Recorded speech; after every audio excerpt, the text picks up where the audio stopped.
আমি মরিয়ম। আমি মানুষের বাসায় ৫টি বাসায় কাজ করি। মাস শেষে প্রায় ১০ থেকে ১২ হাজার টাকা ইনকাম করি। আমার স্বামী সালাম, সে মুদি দোকানে কাজ করে। প্রতিদিনের মতো পুরো সংসারের কাজ সামলিয়ে তারপরে মানুষের বাসায় কাজ করার জন্য আমাকে ছুটতে হয়। আমি সংসারের টুকিটাকি খরচ বাঁচিয়ে মাসে ৫,০০০ টাকা আমি আমার স্বামী সালামের কাছে ডিপিএসের জন্য রাখি। কারণ আমার ছোট্ট একটা স্বপ্ন রয়েছে, মানুষের বাসায় কাজ করতে খুব কষ্টের, আর ভালো লাগে না। আমার স্বপ্ন যে গ্রামের বাড়ি গিয়ে ছোট্ট একটা ব্যবসা শুরু করব। আমার হিসেবে আমার ডিপিএসটা এই মাসেই ভাঙা হবে, আর প্রায় মনে হয় জমা হয়েছে প্রায় ৩ লাখ টাকার মতো। বেশ কিছুদিন আগে আমি দ্বিতীয় বাচ্চার জন্ম দিই। বাচ্চা জন্ম দেওয়ার পর ৩ মাস যেতে না যেতেই আমি সেই ৩ মাসের বাচ্চা রেখে মানুষের বাসায় কাজ করার জন্য ছুটি। এমনকি ৯ মাসের বাচ্চাও পেটে নিয়ে আমি কাজ করি। কারণ বাচ্চা হওয়ার পর বাচ্চার যাবতীয় খরচ সব আমাকেই বহন করতে হবে। আমার হিসেব অনুযায়ী এই মাসেই আমার ডিপিএসটা ভাঙার কথা। তো গতকাল রাতে সালামের বুকে মাথা রেখে তাকে আমার স্বপ্নের সব কথাগুলো বলছিলাম। তার সাথে শেয়ার করছিলাম কি ব্যবসা করা যায়, কিভাবে তাড়াতাড়ি উঠা যায়, এই আর কি। তাছাড়া আমার অনেক অনেক স্বপ্নের কথা তার সাথে শেয়ার করতে লাগলাম।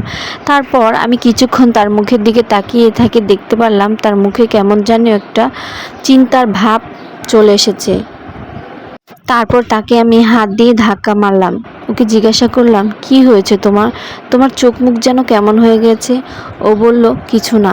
তাৎক্ষণিক মাথার উপর ফ্যান চলছে, ও ঘামের উপর ঘাম দিচ্ছে। ওকে বারবার জিজ্ঞাসা করছি, কি হয়েছে, আমাকে সবটা খুলে বলো। সে আমাকে খুলে বলল তার কাছে কোনো একটা টাকাও নেই। ও নাকি সব টাকা খেয়ে ফেলেছে এবং কোনো অ্যাকাউন্টই আমার নামে করেনি, এবং কি আমার বাবার বাড়ি থেকে উত্তরাধিকারী সূত্রে কিছু টাকা পেয়েছিলাম, সেই টাকাটাও পর্যন্ত সে জমা রাখেনি। ওই কথা শোনা মাত্রই আমার হাত পা তরতর করে কাঁপছিল। আমার নিঃশ্বাসটা যেন বন্ধ হয়ে যাচ্ছিল।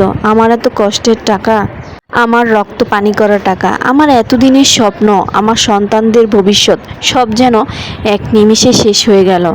হঠাৎ করে আমার ৪ মাসের বাচ্চাটা কেঁদে উঠল।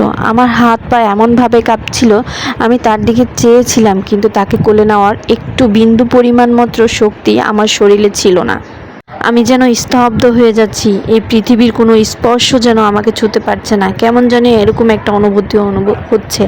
যাই হোক, কিছুক্ষণ পর আমার ছেলেটাকে আমি আস্তে করে কোলে তুলে নিলাম।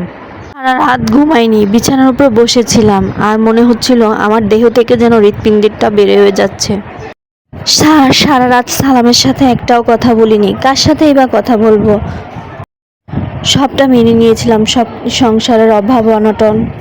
এই প্রতিদানে আমি কি পেলাম, আর কাকেই বা বিশ্বাস করব?